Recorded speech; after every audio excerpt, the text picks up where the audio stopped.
वाह उस्ताद जी वाह।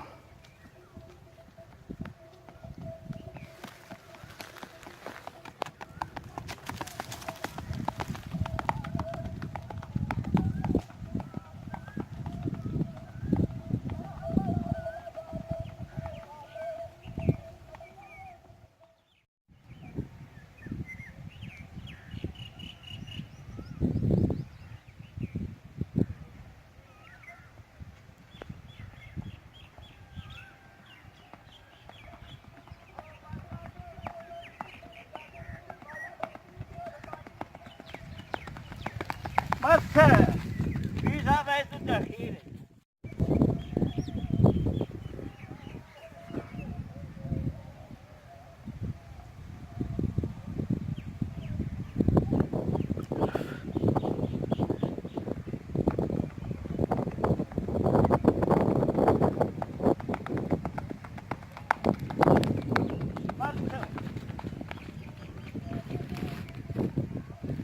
जिंदाबाद उस्ताद जी जिंदाबाद। बगैर कड़ियाले तो